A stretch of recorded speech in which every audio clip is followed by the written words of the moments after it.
ak yéen tey ci biir jotaay bi alors doyen Dieng gis nañ li nga xam ne moo di révélation yi mu Babacar def njëkkee ko ci bind ci xaatim wax ni DG bu Aprosi moom day octroyer boppam ci li nga xam ne moo di ay location oto ci njëg bu seer ginnaaw li ñu wax jubal jubbanti ak yaxanal bi ñu woote woon ñu gis ni chaque weer am na benn DG boo xam ne day fay 4 millions et quelques ci mbirum location oto mu bind ko mu jot ci citation directe te gis nañ coowal oto actuellement dafa bëri Sénégal rawatina ci assemblée nationale bi doon teg a démb El Malick Ndiaye moom président assemblée nationale leeral na ci lu bëree bëri lan nga ñu mën a wax exactement ci li ñuy xeex tey ba pare gis ci beneen wet ba muy am ba tey waaw xam nga problème oto yi état def ci war a àddu clairement man maa ngi je me rappelle parce que j'ai fait un peu l'administration parce que peut-être yàgguma ci ma am naa lu ma ci xam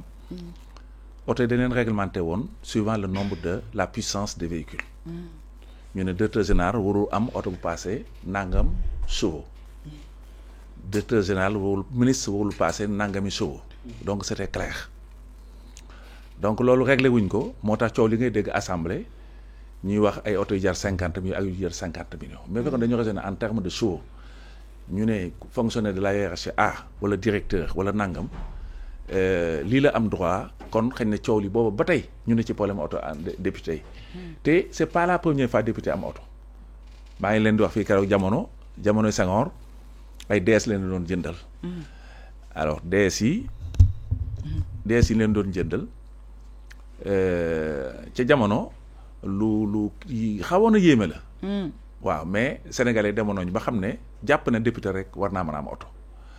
xëy na temps Diouf am na période boo xam ne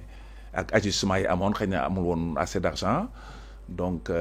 joxul woon député yi ay oto mais pour autant defuloon la woon quand même indemnité yi toll ni yii ñuy dégg bon après Wade ñëw bon ça a changé nous su bu ñu ñëwee en 2002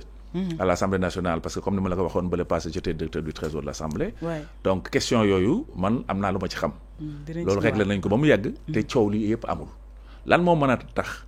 ñu ñëw ci alternance bi mu amee ak ni ci sénégalais adhéré ak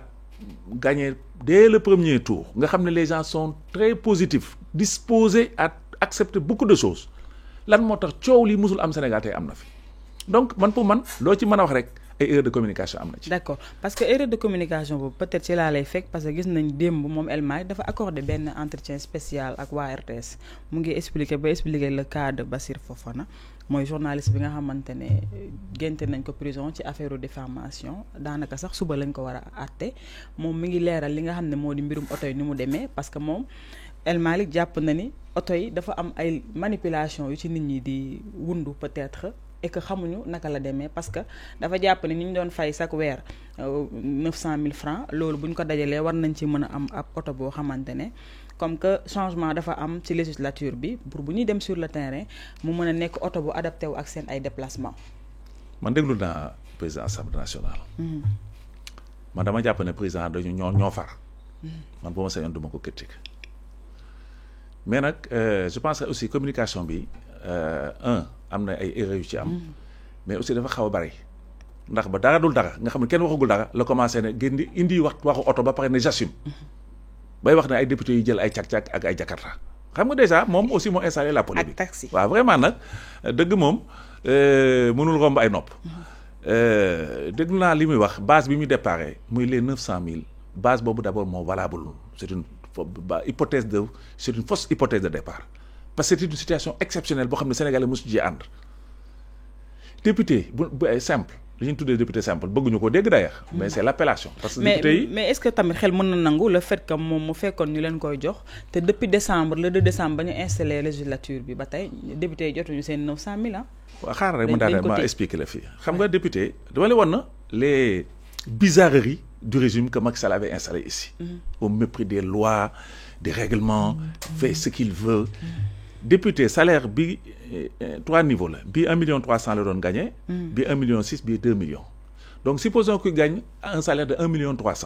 mais kooku nan la mën a amee indemnité de transport 900 000 mais kooku xel da ko mun la nangu sax bu la waxoon ay 250 000 ay 300 000 nga xam nous je sais à gasoil bon man je sais parce que quand même moi j'ai été un haut cadre de l'administration. Oui. J'ai eu souvent bon j'ai quand même eu des gros salaires des avantages mais ñun indemnité de transport wax dëgg yàlla ñun li ci xamoon te on les a estimé comme c'était beaucoup c'était ay 250 ay 300 000 oto bu ñu ko wutal dañoo defal ay facilités c'est-à-dire l'entreprise faisait une caution ci concessionnaire bi nga jël oto di ko fay ba mu yegg c'est au cas où tu es défaillant l'entreprise se substitue man moo mécanisme bi yëpp xam naa ko waaye jël 900 000 francs di ko verser soi-disant un député loolu ci régime Macky Sall lañ ko mën a gisee donc ñoom bu ñu jël référentiel c'est 900 000 ils ont tout faux au départ parce que situation boo xam ne ñun campagne bi sax maanaam pour ñu daaneel pour ñu gagner ñoom Macky Sall ak sa coterie dañ doon wax ne gagné kat 900 000 francs la ñuy joxe indemnité de transport aux députés dañuy yàq xaalisu Sénégal ñun loolu la ñu campagne loolu la ñu convaincre ni ñëpp ñu woteel ñu pour Macky Sall daanu. léegi nag les gens parce que ñëw nañu pouvoir ils veulent considérer que c'est 900 000 francs c'est une situation normale. man c'est là où je ne peux pas être d'accord avec. mais doyen foofu tamit est-ce que bu doon El Malick jàppee que ne ni situation bu normale est-ce que du leen ko jox dee mu installé 15e législature. bon loolu c'est des trucs internes. parce que mu ngi ko téye ba tey joxu leen ko. voilà l'état defu ko. non l'état defu ko man d'accord naa ci. parce que dafa projeté pour jënd leen oto ci délai bu gàtt donc loolu man mun naa comprendre parce que ñun député bi ñëwee en 2000 toog nañu presque 4 ba 5 mois amuñu oto. oui amuñu indemnité. donc loolu beesul Sénégal donc man bu leen joxul 900 000 dama ne woon kii mi ngi jubanti li nga xam ne situation la boo xam ne bu anormal bu fi nekkoon wax naa sa antenne ne man dama d'accord député am oto man dama d'accord député am salaire bu baax. ok mais nag mënumaa d'accord aussi yenn situation yi nga xam ne te dafa am fu mu fekk Sénégal ñu jaay Sénégalais aussi ne ñun fekk du fi xaalis li fi noonu Macky Sall yi tonni ne ko ak ay gàngooram dem seen yoon. On est en train de voir au niveau des impôts, au niveau, je pense que même ça, peut-être on va en parler. Parce que sur le pétrole, les entreprises qui font de la prospection au niveau du pétrole, on leur a fait des ajustements au plan des impôts, au plan de la fiscalité. Mais je pense qu'ils vont nous amener au tribunal de Londres, je ne sais pas où, pour contester, parce que impôts, voilà. Si cadre bobu laa ne bu ndee wax yenn avantage yi nga xam ne ñu ngi ko jox ay députés moi j'ai un peu un problème. mais doyen waaw foofu laa bëggoon ñu après ma door a jox kàddu gi doyen Wade. ak li xew ak li selon li Babacar bind selon ses écrits man loolu laay wax loué oto chaque weer di ci fay 4 millions et poussière. ak député bi am oto.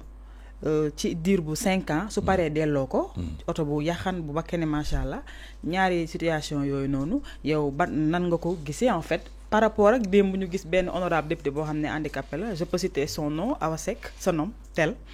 mu génn ci benn taxi avec des conditions très difficiles di dugg assemblée nationale ñaari situation yooyu. bon y a beaucoup de choses en même temps. waaw bi ko doon bëgg a tontu benn par benn kon Maguette xëy na du wax.